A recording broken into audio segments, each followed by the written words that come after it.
Come on. DEFCON, welcome. Louder. Okay, I'm James Kirk. No, I'm not, but he is. This is James Kirk, so let's see what he's got. All right, so I am James Kirk. I am the captain. So I'll be giving a talk today on defense industrial base controls. It's basically how classified systems are used in defense contracting companies. So I have to put this disclaimer in because I already been catching a little bit of flack. So I'm going to tell you what this presentation is and isn't. There's nothing classified in the presentation. Everything that's in it is has been obtained through a Freedom of Information Act request or is publicly available on the internet. But the FOIA requests do take a long time, so I've done everybody the ease of including everything that I have in this presentation is included in PDFs on the DVD. So you don't have to go hunting or filing your own FOIA requests. I'm also not giving away any vital secrets to help the evil terrorists. You know, we don't want Al Qaeda getting there. And the data we're talking about is purely collateral classified information. So in the classified world, there's 3 different types of classified information. There's collateral, which is basic confidential, secret, and top secret information. There's also information called SAP, which is a special access program. And that's like things like the stealth fighter program, things that are like so super secret that there's only a small amount of people that know about them. And those are sometimes exempt from even congressional oversight. So that means that not even Congress knows, you know, what these defense contractors are working on. And the last type is SCI. It's special compartmentalized information. And this is mainly intelligence information. So things like that are under the oversight of the Department of, or DNI. So none of the security control gaps or deficiencies identified are classified. You know, just to clear the air, there's a bunch of different requirements that are out there for protecting collateral information. This is specifically to contractors. In the Department of Defense and the NSA and the different departments throughout the government, it's completely siloed. So in the DoD world, everybody uses DIACAP. And you know, and if you go to NSA, there's going to be different requirements there. So this is purely information that's derived from an agency called the Defense Security Service. So a little background on who I am. Well, my name is James Kirk. I'm currently a senior security consultant for Rapid7, but this talk is solely my own opinion, and it doesn't represent the company at all. I have to put that disclaimer out there, of course.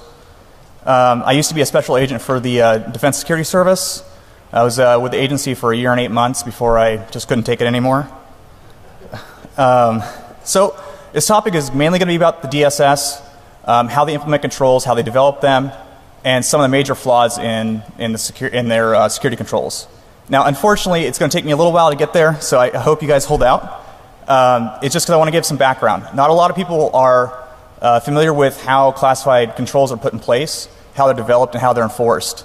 And you know, I'm a firm believer that people should know. I mean, especially if you're a U.S. citizen, and I know there's a lot of people who aren't in this audience. But if you are, you should really care about how our country protects what they consider the most secret information. Lastly, I'm going to go through the structure of the agency and some of the federal standards that are in use in the other agencies. So how are these controls developed, or what enforces them? So there's a group called the NISP, and I want to say it's kind of incestuous, but it is. So the NISP is actually, it's run by the U.S. government. That's the National Industrial Security Program. But the NISPAC are the people who have the influence in it. And so you have multiple agencies, 16 representatives from defense contractor companies, and one representative from the DSS. So you have these 16 guys who have a vested interest in what these security controls are. So if you're, I'm not going to name names, but if you're one of the biggest defense contractors in the industry, am I going to say, I want the toughest security controls in place that's going to cost me, $2 billion next year to implement? Or am I going to have the most lax security controls and, it's not going to cost me anything? So it's a very vested interest. So I don't think it's good to have such a dominance of defense contractors in place when you only have one representative from the DSS. And lastly, the NISPAC and the NISP work together, and they develop a document called the NISPOM, which is the National Industrial Security Program Operating Manual. And this document is the Bible for how controls are put in place. And the last time this document was updated was 2005, so not really keeping track of changes in security controls. So starting with the structure of the agency, there's four main directorates: IS, which is industrial security; CI, which is counterintelligence; DISCO; and CDSE. So if you have worked in the classified world before, and you have a security clearance, and you're not in the government, you've gotten your security clearance most likely through DISCO. And that's what most people know about DSS, is that, hey, they did my security clearance, they did my background check, that's who they are. Well, the funny thing is it's only like a small percentage of what they do.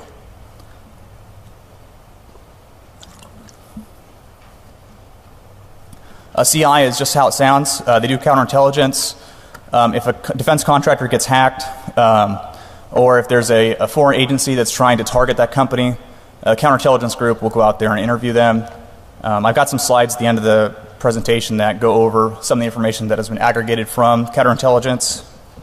And industrial security is the primary portion of the agency, and they're the ones that do the inspections of contractors. So ODAA is a subgroup of industrial security.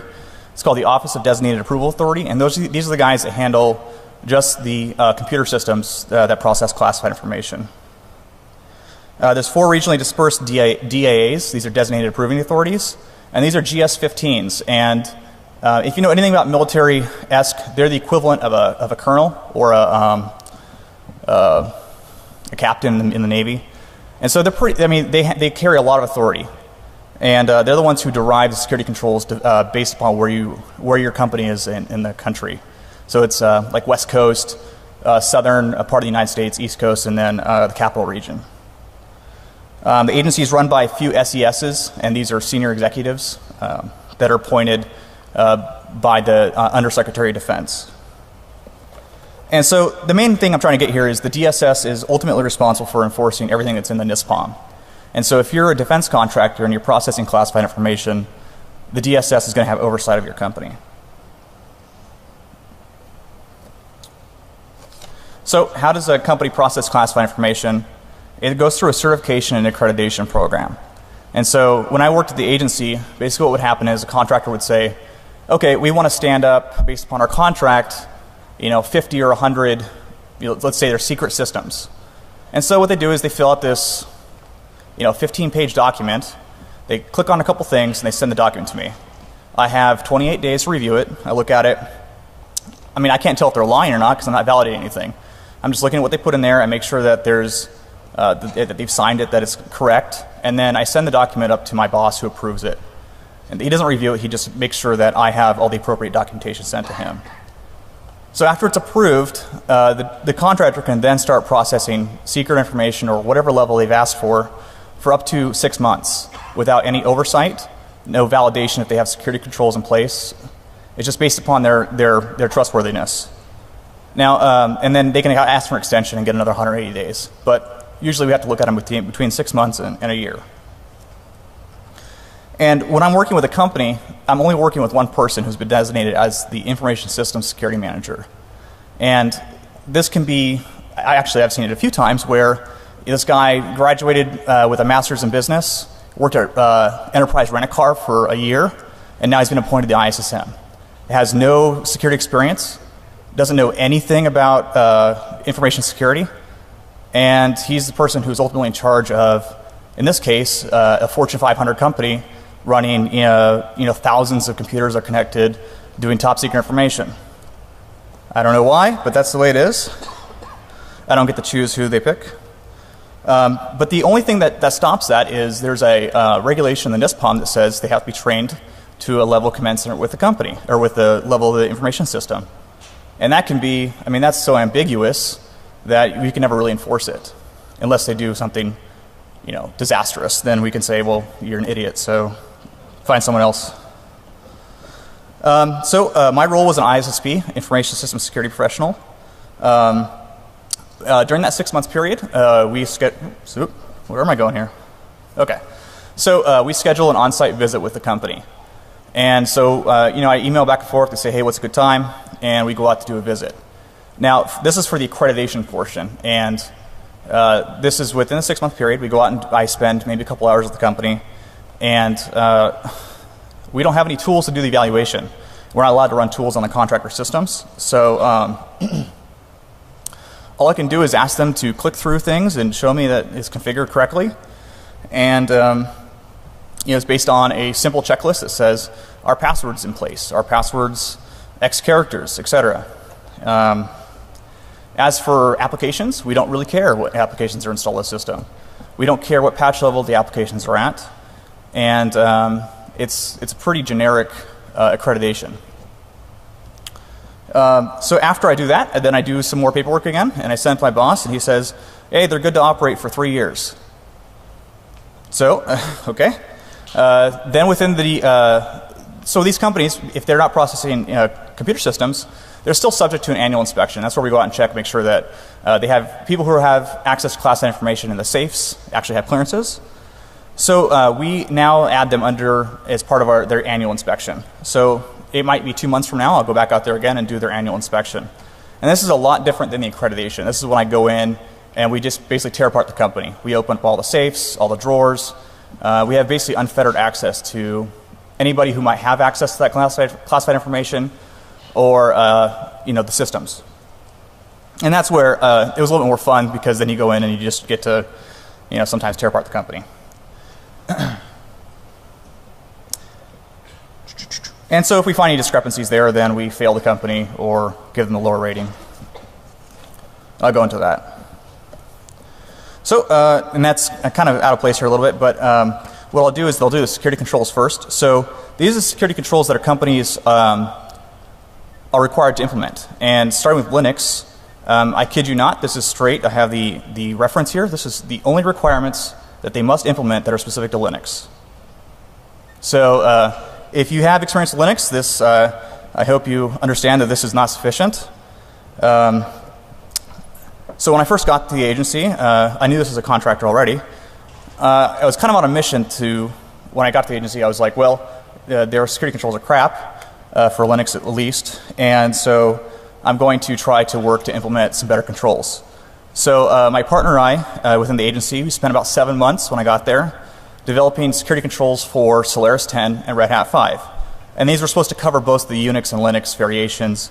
And we put some generic remarks in there so that if it was Solaris specific, that they could implement it, but if it was just basic Unix, they could implement it as well. This document ended up being about 156 pages. And it sounds like a lot, but it was mainly like we're talking about enterprise rent-a-car people here. So it's like, click on this button, type this command in. So you have to really baby step people through it, because if we ask them to implement something that they can't, our agency gets blamed.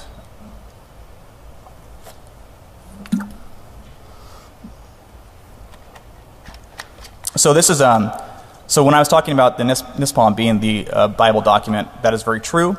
But as you see the references, it says ISL. And so the agency at any time can issue a thing called an industrial security letter. And these clarify sections in the NISPOM. And their attempt the NISPOM didn't address anything in Linux at all. And so they came out with this ISL in 2007 saying, we're going to make sure that we protect Linux appropriately. And so here are the really important things you need to protect. You need to turn auditing on. So here we go. And then in 2009, they decided to clarify more, and that'll be on the next slide. And in 2009, they came out with another ISL that I thought would cover Linux, but instead it just covered Windows. I guess they're assuming that every defense contractor purely uses Windows, but that's actually the exact opposite. So I did a quick comparison here. I hope it came out okay on the screens. But DISA, this is another agency in the government. It's called Defense Information Systems Agency. They're the ones that actually come out with the controls for like SIPRNet or the NSA net or FBI net. These are really, I think they're pretty secure. I mean, as you can see, they cover a lot of different things. I compared a quick comparison between what the STIGs call for and what the NISPOM and ISLs cover.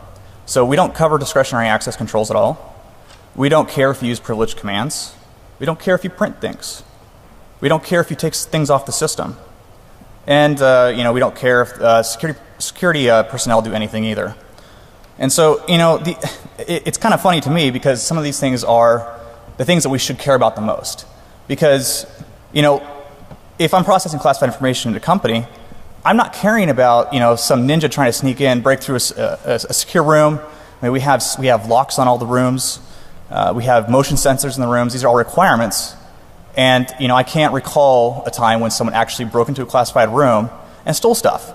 What we care about is the insider threat, the disgruntled employee, or, some foreign nation person who's been infiltrating into the company and is on a mission to steal stuff inside.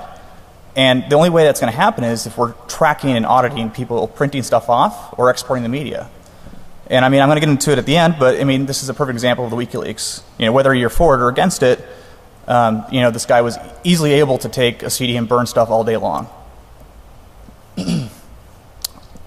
With the WikiLeaks thing, the Army did fix the controls and they turned off USB store and they turned off all exporting to media and they audit everything now. But the DSS did not agree with that. They said it would cost contractors too much money.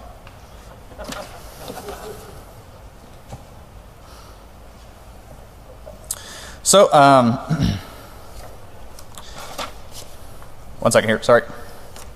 So in 2009, like I said, they came out with Windows baseline standards.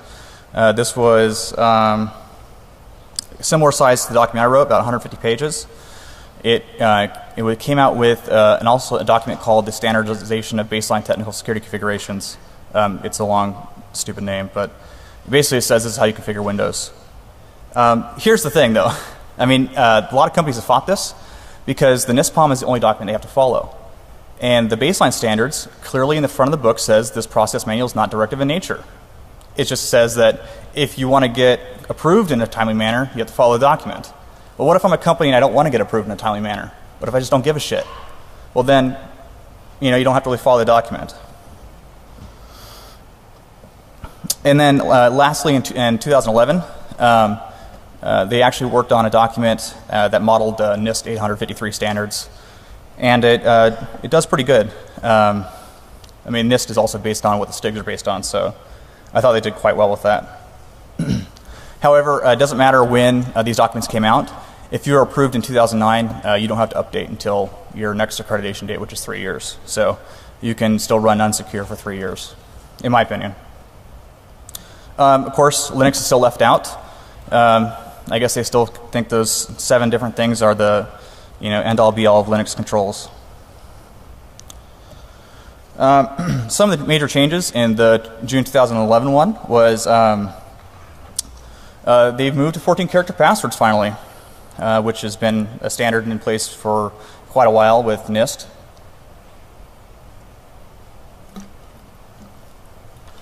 However, the NISPOM still overrides that because it says they only have to use 8-character passwords. So we've been, when I worked at the agency, that was fought all the time. They finally addressed patching.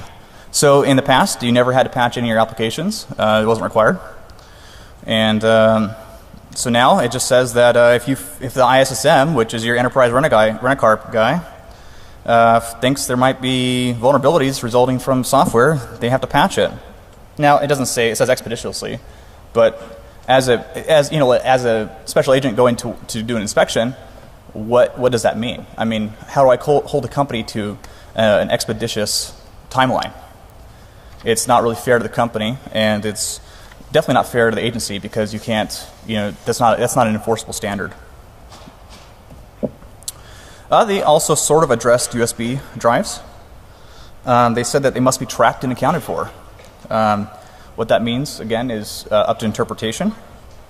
And they should be disabled if possible. And that is an unenforceable action as well because all a company has to say is, we run USB keyboards. Okay, well, cool. You don't have to you can use USB drives. But oddly enough, there's an item called DibNet. And this is for if a company's been hacked they report this information through a system called DivNet. If they're a big contractor, no one cares about the small ones. So only if you're a big five are you part of DivNet. And so if you do have a DivNet console, you are required to have USB storage disabled. Now, why that matters between a system on DivNet and not, doesn't seem to be anybody who can tell me the answer to why. From a risk standpoint, I'd like to know why. I do know why. It's DC3, and they do care why they don't want people using USB storage devices on their system. So, and the last one, the things that are major changes are successful and unsuccessful logons, etc. They kind of went into more what auditing capabilities are. Last one is security seals, and I kind of find this funny because the big tamper evident contest every year, they have to be approved tamper-proof seals that are pre-numbered. Now, I can tell you internally, there is no approved list. So, what an approved tamper-proof seal is, I don't know. We just go out there, and if there's a number on it, I've seen people put marker number on it. Cool, works for me. And so when you process, you're supposed to make sure no one's put a keylogger in your keyboard. And then you just look for the tamper seal. Okay, so how do these controls even get developed? I mean, who says that they have to expeditiously patch systems? Well, I can tell you there's a GS-14 who works at the agency headquarters, who used to work for a defense contractor, and I would say he's quite intelligent, and he's a GS-14, but he just thinks shit up. Like, that sounds cool, so puts in the document and sends it out to 24 different federal agencies, and they either give it a yes or a no, and if they don't answer, it's approved. And then they issue this document out, and here we go. So I mentioned earlier that my friend and we developed this document. We sent it to this guy, and we also sent it to he's a GS-15, the head of the ODA, and the answer was thanks, but no thanks. Like, they didn't want it. They didn't want to deal with it. They said that they had sent out a previous document that was, I kid you not, it was a copy and paste from Oracle on how to implement Solaris. And it was just a copy and paste from their implementation guide. And the 24 federal agencies, this is an honest thing. If you know Linux really well and you want to work for the government, you will get hired. Because within the entire agency I worked there's only 4 guys who could do a Linux inspection at a company that has primary Linux systems. And so when we set this document out, 2 of the 4 guys were the only ones who could review it. So it didn't get reviewed. They sent it to the agencies, and the agency said, we don't understand what to do with this, and so we're not going to say yes or no. So the agency that I worked for said, we're just going to pass. So there's going to be no Linux standards yet.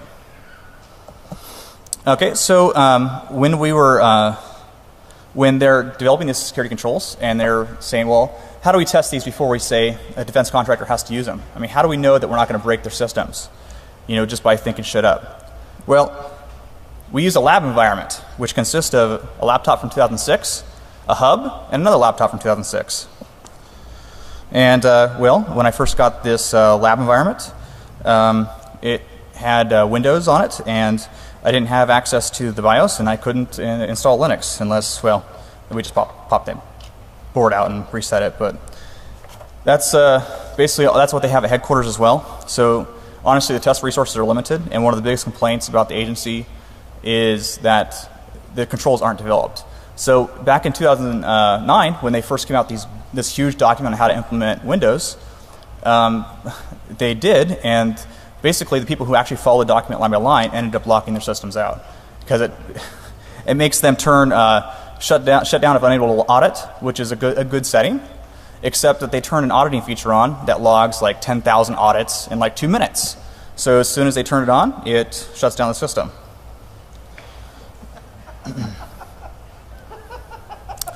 Hey man, it's the federal government. What can I say? I'm not trying to make this into a bash thing for the federal government. I mean, the whole point of this is I just want them to adapt. I mean, there's great security controls out there. If they just used them, it would work fine. So, how does enforcement get done?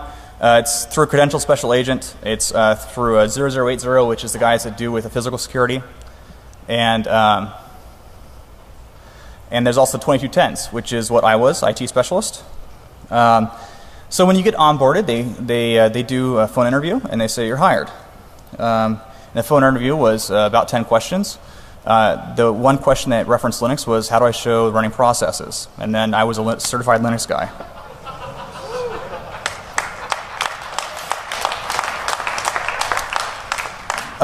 And so, not to offend the guys that are other, actual real special agents, these special agents, they don't carry guns. They have no law enforcement authority.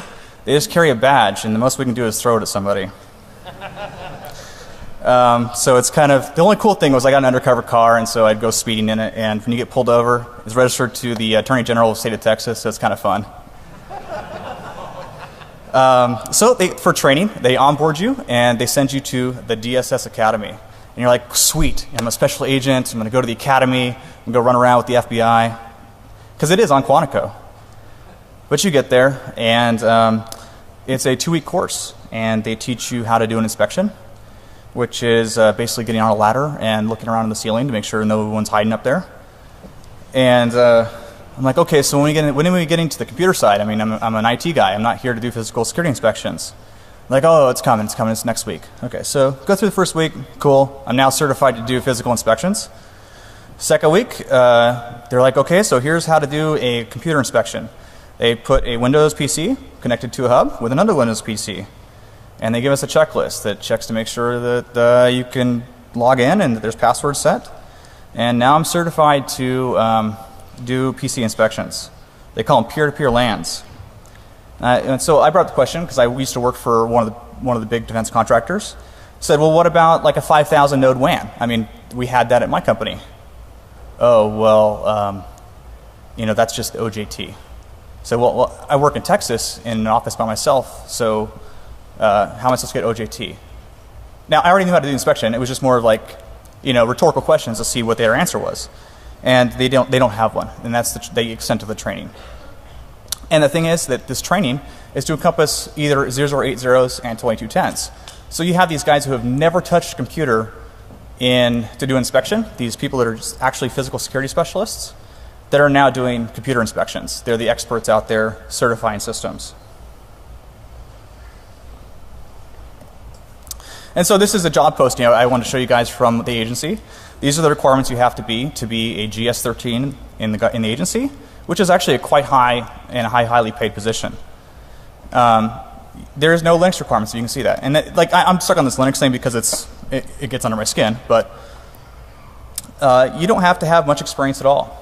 And the people that are interviewing for these positions, basically if you have a CISSP, you're hired. Because the people within the agency have such a hard time getting their CISSP that they end up getting terminated. So if you have your CISSP, you're golden, because it's a 8570 IA level 3 position.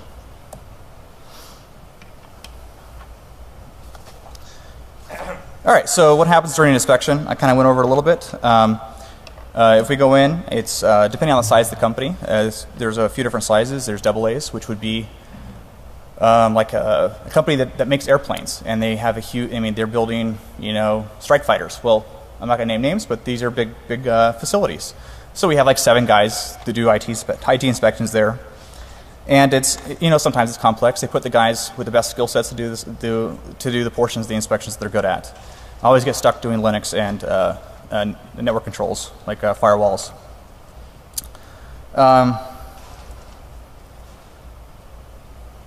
So partners with industry. So this is kind of a new term that happened since I got there. Now, if you remember with the oil rig out in the Gulf of Mexico, the Mineral Management Agency was responsible for doing the inspections of these oil derricks or these oil rigs, but they're kind of incestuous as well with oil companies. It was very lax oversight, not very strict controls. Sometimes they didn't do the inspections, and they were partnering with them because we want to make sure that they make money.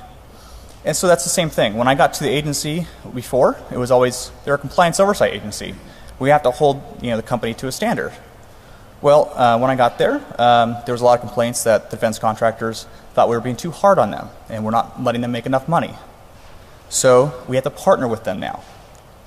And so what does partnering mean? It it's another ambiguous term. All I know is that I had a GS-15 accompany me on an inspection at a big organization, and before we could give them the daily findings that we found, we had to review them with the GS-15. And I had two different findings, just an example of auditing not being done. They have to do audits weekly, and passwords weren't complex enough. And he's like, well, why can't we combine those findings in the same one? I said, well, they're not the same thing. But because the inspections are done by a numerical basis, and if they get 15 findings, for example, then they might fail. So if we only give them 10, then they're good. And we don't want to fail one of the big 5 contractors. And so if you're not compliant, and I've actually done a few failures, then it's noted in the security log. They get enough findings, then we give them a marginal or an unsat rating. A marginal just means they have to do a reinspection, and if they fail it again, then they go an unsat. And if they're unsat, they get 2 inspections to fix it, and if they don't, then I think their contracts get suspended for a certain amount of time. All I know is that I went to a location, and they had a top secret, it's called CINWITI, critical nuclear weapons data. It was a document that contained basically all of the missile silos that are hidden, that are secret in the United States, and it was a filing cabinet. And so we're like, okay. So we take the document and move it to the Air Force Base to actually properly secure it in a SCIF. And the director of that company had already called the director of my agency and was pissed off about it. I guess they thought a filing cabinet was appropriate storage for a top secret document. And I mean, if you're not familiar with it, top secret documents have to be stored in a room within a safe, and the safe has to be alarmed. So. Here are some common vulnerabilities that I've actually pulled from the DSS website that are found. Not auditing is the top one, which is kind of funny. Not reporting classified compromises, that's great. Poor safe combination security, processing on unaccredited. And this is great. We go to a company, and they have systems that are just like, fuck it, let's process classified on it. And we go there, and it used to be we would shut them down, we'd take the hard drives and put them in the safe and make sure they didn't use them. But now we just tell them it's a good time, it's a good thing to submit that document. Can't tell them when they have to submit it, but they should submit a document for accreditation as soon as possible.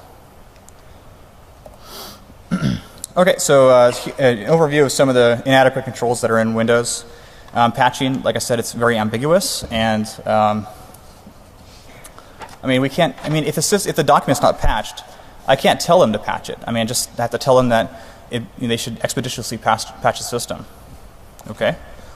USB, that's how stuff gets taken off the system. Virtual environments. Shit, if you're running VMware or any other virtual system, excuse me, there are no security requirements for it. Do whatever you want. UAC, with Windows 7 and Vista, not addressed at all. Classified data is not audited. That's another thing that bugs me. I mean, I don't care if you click on, a fucking folder on the system. I just care if you're taking classified data off the system.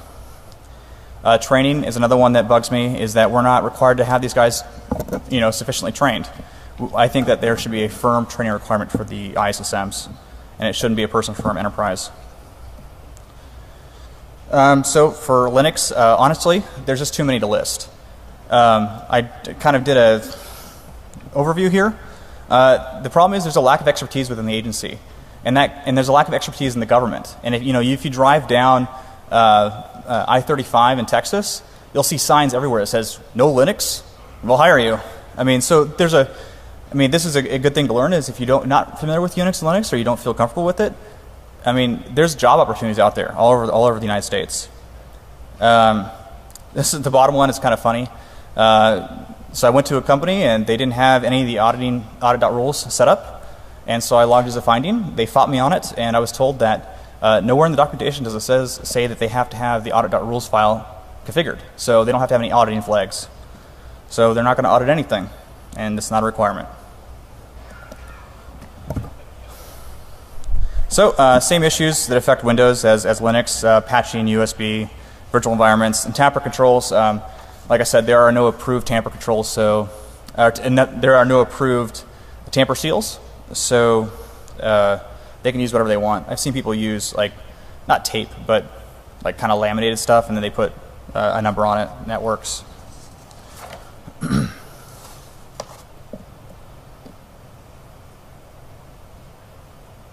Okay, so kind of moving through these pretty quick here.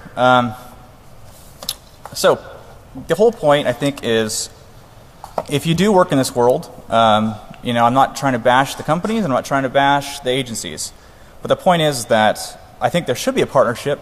There shouldn't be this term of partnering with industry. There should be a real partnership with, if the government won't come out with controls, you need to not stick your head in the sand and have an ostrich effect.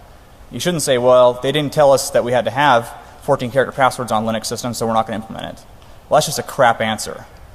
I mean, if you really are implementing the security controls and you have the experience, I think it's your responsibility to make sure that the systems are configured appropriately in the absence of security controls. And, you know, with the government, you know, help them. Sorry to say, you have to help them develop the controls. Me giving this talk is not going to make them come out with a Linux document tomorrow. It'd be nice if it did, but I don't think it's going to happen.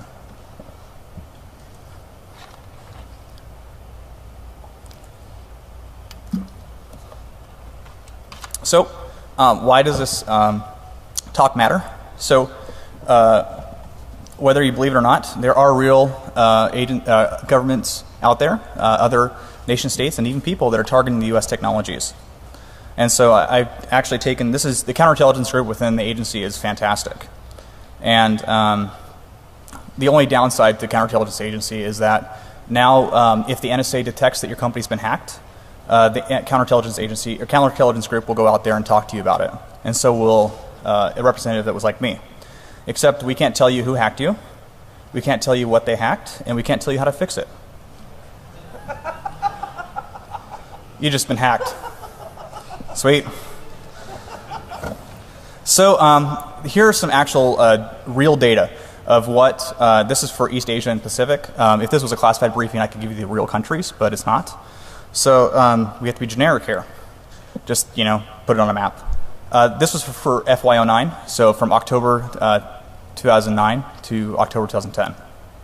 And so you can see direct requests. These are people who are like, hey, send me some classified shit. Doesn't work so well. But solicitation and seeking employment. Now this is only 6%, and I think it goes up in the next slide. But what they're doing is they're sending these resumes out, and they're like, well, I'd like a job and work in the classified world. And they, you know, sometimes you have the HR people who are like, well, I don't know, you know, where they're from. Excuse me. So they hire them on, they do a background check, and hopefully DSS sees that they're from China and that they're, you know, not using China as I'm using China as an example, but it could be anywhere, you know, where they have people that work for part of the PLA or work for the Kremlin, and, you know, they're being paid to infiltrate a company and steal classified information. And so that's what the seeking employment is. Suspicious internet activity, I honestly don't know what that is, but I guess it's probing the network, the outside network. So now it's great that it said suspicious network activity, I guess, is going up. It's where they're actually specifically targeting the company. I guess seeking employment did go down. I think that's because a lot of the times when they do get hired on, DISCO does a pretty good job of weeding out you know, potential infiltrators, and they just deny them clearance. Conference and trade shows. There's a lot of you know, there's a lot of defense contractor trade shows where, you know, they fly to France and they try to sell airplanes. And so there's a lot of foreign nations that go out there and target these. So this is for Near East, and this is FY09. So employment's quite large there, direct requests. And then here, employment's gone down, academic solicitation. This is interesting where we've gotten a lot of suspicious reports where a you know, there's a professor, like we do inspections at big, like some of the biggest universities do a lot of research for the government, and it's actually pretty cutting edge. And so you have guys that are like, hey, I'd like to come to your school, or I'd like to do a research project with you.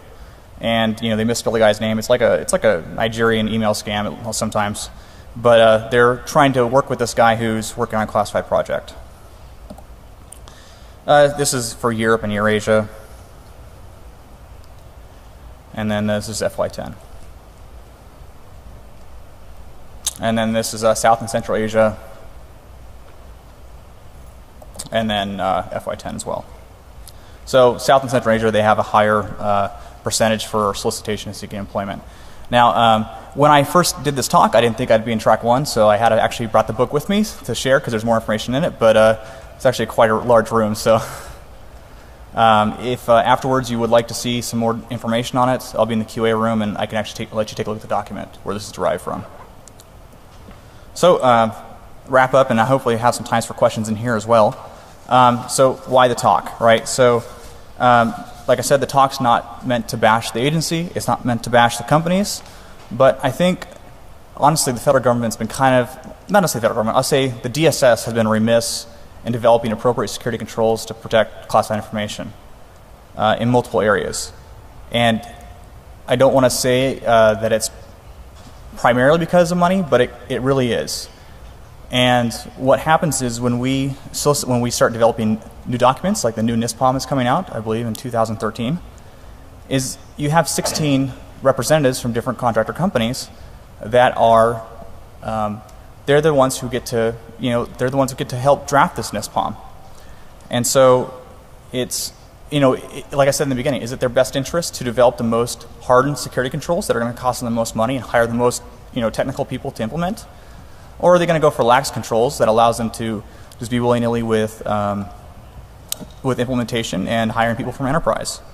So, I think that's why, this is my personal opinion too. So, you can think whatever you want of it. And I also think, like I said in the beginning, that it's important if you are a citizen to know how the security controls are developed and how they're implemented.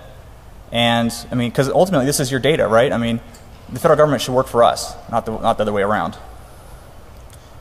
And, I have to put some buzzwords out there too. So, Stuxnet and Flame, right? So these are malware that we now know that have been developed by the U.S. government in conjunction of other countries. And how are those put in place? Well, you have to have, these systems are not available on the internet, they're non-routable.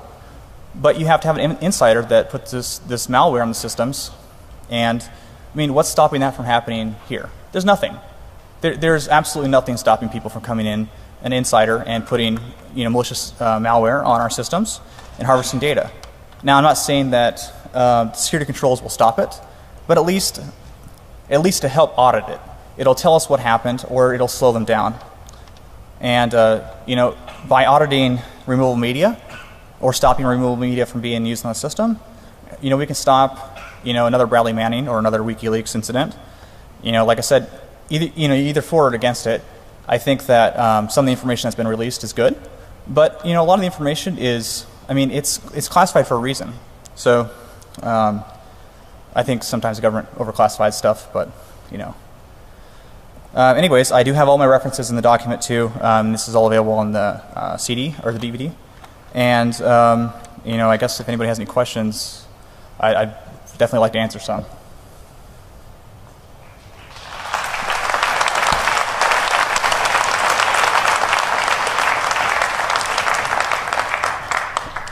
Uh-oh, do we have one here? I'll give it a shot. Sweet. So I've worked on government projects of various sorts, and one of the things that's frustrated me is that between the NIST guidance and the DISA guidance and the NISPOM stuff, not only is are the guidance for auditing kind of not great, the tools suck, and there's no decent way of creating a good build, a known good build. Do you think there's a lot of room for that? Do you think that the industry would respond if you said, all right, here's a kickstart for Red Hat Linux 5 or 6 that builds it secure, and go with that? Well, I can definitely answer that. So back in, actually about 2 years ago, they came out with this, it's called a NISP tool. And it's supposed to work quite well. It configures your system for you, and you're good to go. But it only works on Windows, of course, but that's another tangent. But anyways, what happened was we went to, I didn't go, but it was part of another inspection at a large defense contractor, and the guy accidentally hit configure instead of verify, like the DSS guy. This is when they let us use tools on systems to automate, help our inspection process. So he hit configure instead of inspect. And so they reconfigured their system and totally destroyed it. And so that was the last time we were ever allowed to use tools or put them out. So the answer to that is I don't work for the agency anymore, so I'm not sure, but I would say no. Thanks. So have you seen the difference between different security systems, security agencies between levels of security? As example, like have you seen a little difference between like someone like CIA versus FBI versus? Okay, so how is that? It's to be honest, the FBI is like they don't like to play well with others. Like they do their own thing, so they have their own requirements. Now DISA and the NSA do work together on items called STIGs, and so you can just Google DISA STIG, and it has configuration requirements, configuration settings for almost any device, any system, any operating system. These guys have a huge, well, I know, yeah, I know, to some extent they use generics, but they they've done a lot of testing with them. They work really well. The problem with it is that they're afraid to use DISA STIGs because they're really harsh requirements. When you say they, like what agencies are? The DSS. Okay. Their official answer is that we're using the National Industrial Security Program Operating Manual. We are not the Department of Defense. So when I'm talking about like the corporations, so they're a national entity, not a federal entity. Okay. So I think it's a crap answer, but. All right. Thank you. Yeah, no problem. Hey, thanks for coming out here and giving this talk. I totally appreciate it. Cool. So your recruiting speech has been amazing. Knowing that their bar for employment is so low and their pay is so high, I had a couple of questions related to that. Taking a look at the job listings, first off, are they hiring in the Bay Area? Second off, how much are they paying? And third off, how much actual experience do they have? Because I have a friend who's not technical at all that ran out of a job that could use one. So it's kind of a self-centered question. So that's pretty much what I'm asking. Well, so I applied to a company. I applied to the DSS in February. I never heard anything back, so I applied to another defense contractor and got hired on. And almost 9 months later, I finally got back, and they said, "Oh yeah, do you want a job with the DSS?" And I said, "Okay, whatever." So actually, for a GS-13, the starting pay is 81, or actually it's probably 82,000 now. Which I mean, I'm saying high. So I mean, this is for government position, pretty good benefits.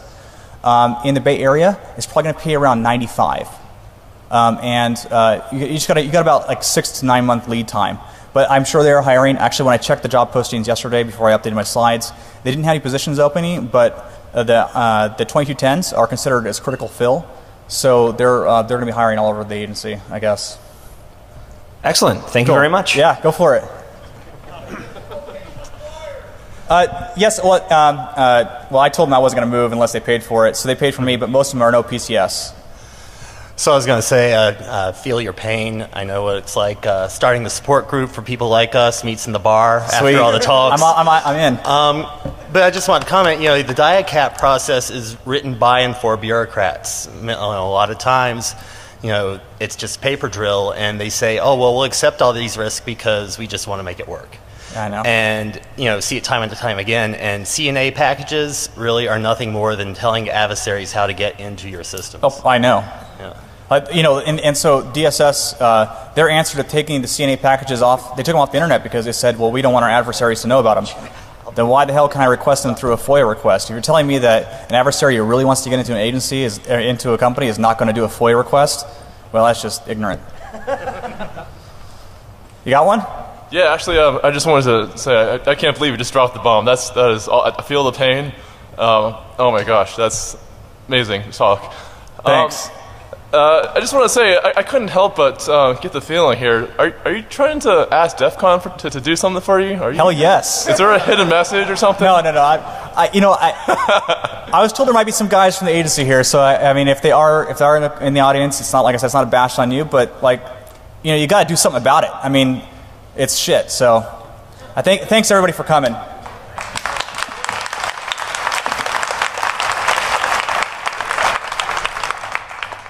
Put that disclaimer out there, of course.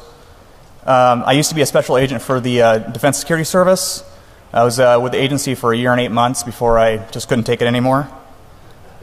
So this topic is mainly going to be about the DSS, how they implement controls, how they develop them, and some of the major flaws in their security controls. Now, unfortunately, it's going to take me a little while to get there, so I hope you guys hold out. It's just because I want to give some background. Not a lot of people are familiar with how classified controls are put in place, how they're developed, and how they're enforced. And, I'm a firm believer that, people should know, I mean, especially if you're a U.S. citizen, and I know there's a lot of people who aren't in this audience, but if you are, you should really care about how our country protects what they consider, the most secret information. Lastly, I want to go through, the structure of the agency and some of the federal standards that are in use in PDFs on the DVD. So you don't have to go hunting or filing your own FOIA requests. I'm also not giving away any vital secrets to help the evil terrorists. We don't want Al Qaeda getting there. And the data we're talking about is purely collateral classified information. So in the classified world, there's three different types of classified information. There's collateral, which is basic confidential, secret, and top secret information. There's also information called SAP, which is a special access program. And that's like things like the stealth fighter program, things that are like so super secret that there's only a small amount of people that know about them. And those are sometimes exempt from even congressional oversight. So that means that not even Congress knows what these defense contractors are working on. And the last type is SCI. It's special compartmentalized information. And this is mainly intelligence information. So, Come on. DEFCON, welcome. Louder. Okay, I'm James Kirk. No, I'm not, but he is. This is James Kirk, so let's see who's got. All right, so I am James Kirk. I am the captain. So I'll be giving a talk today on defense industrial base controls. It's basically how classified systems are used in defense contracting companies. So I have to put this disclaimer in because I've already been catching a little bit of flack. So I'm going to tell you what this presentation is and isn't. There's nothing classified in the presentation. Everything that's in it is has been obtained through a Freedom of Information Act request or is publicly available on the internet. But the FOIA requests do take a long time, so I've done everybody the ease of including everything that I have in this presentation is include things like that are under the oversight of the Department of or DNI. So none of the security control gaps or deficiencies identified are classified, just to clear the air, there's a bunch of different requirements that are out there for protecting collateral information. This is specifically to contractors. In the Department of Defense and the NSA and the different departments throughout the government, it's completely siloed. So in the DoD world, everybody uses DIACAP. And if you go to NSA, there's going to be different requirements there. So this is purely information that's derived from an agency called the Defense Security Service. So a little background on who I am. Well, my name is James Kirk. I'm currently a senior security consultant for Rapid7, but this talk is solely my own opinion, and it doesn't represent the company at all in the other agencies. So how are these controls developed, or what enforces them? So there's a group called the NISP, and I want to say it's kind of incestuous, but it is. So the NISP is actually, it's run by the U.S. government. That's the National Industrial Security Program. But the NISPAC are the people who have the influence in it.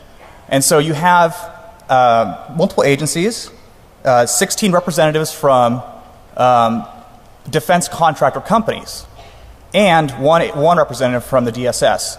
So you have these 16 guys who have a vested interest in what these security controls are. So if you're, I'm not going to name names, but if you're one of the biggest defense contractors in the industry, am I going to say, I want the toughest security controls in place that's going to cost me, $2 billion next year to implement? Or am I going to have the most lax security controls and, it's not going to cost me anything? So it's